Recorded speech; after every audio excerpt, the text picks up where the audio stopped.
extra time.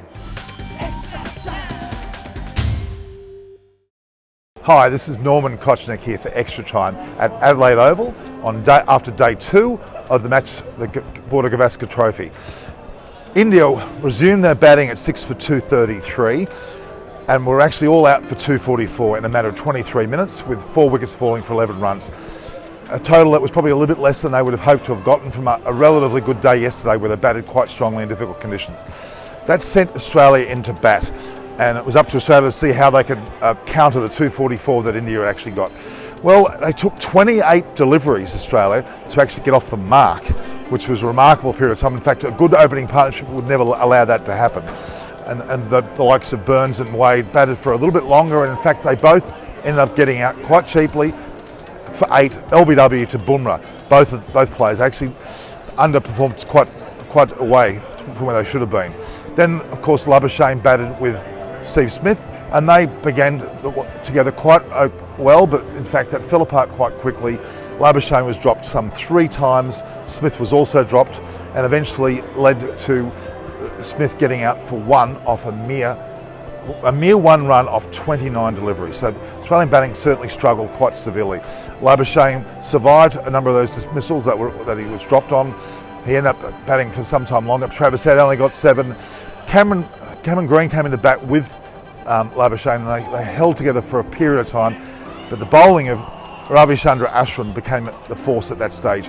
He ended the day with 4 wickets, with the likes of Yadav and also Bumrah getting the wickets. It was quite a distinctive performance. Only Tim Payne showed a great deal of stubbornness, and he ended up the day on a very admirable 73 not out. So Australia were bundled out for 191. They were at one stage 7 for 111, so you've got to give credit to Payne with his batting performance to get them a further 80 runs for the last 3 wickets, but they only scored 191. So India were clearly on top with a distinct lead at that point in the game. Then the chances were that India had to face some 8 overs, ended up I think only facing 5 of those, and they lost unfortunately the 1 wicket of Prithvi Shaw for 4. He was bowled quite comprehensively by Cummins, and the fact is that again Prithvi Shaw has failed in this test match. I'd give him another game at least. There may be others that may wish to have him not in the team. So India finished the day with 1 for 9 with Bumrah not out, naught, and Agarwal out, not out as well. The reality is India are now some 60 odd runs in front, and they have a commanding position in this test match.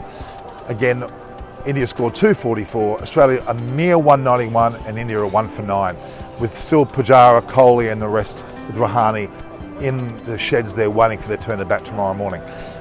Arguably, India have taken a strong command of this match, deservedly so. They bowled particularly well. Ashwin was a star performer with 4 wickets, but Yadav and Bumrah were very admirable in their wicket-taking efforts, and Shami was also there helping quite so, although he didn't pick up a wicket. India's performance overall was particularly good. I was very impressed with their performance. Kohli certainly has put the field placements right. He's got their team on all cylinders here, and I expect India to make a lot of hay tomorrow and score a lot more runs, and could well be as many as 300 in front of the end. I predict an Indian victory at this point. Very impressive indeed. So stay tuned on Extra Time for the ensuing day's cricket. This is Norman Kochannek on Extra Time from Adelaide Oval. Don't forget to view, like and share the posts and subscribe to our service. And also please provide feedback and commentary, and we'll be able to then provide you further updates throughout the day. This is Norman Kochannek from Extra Time. Hit the subscribe option and the bell icon to get all the exclusive sports videos on Extra Time.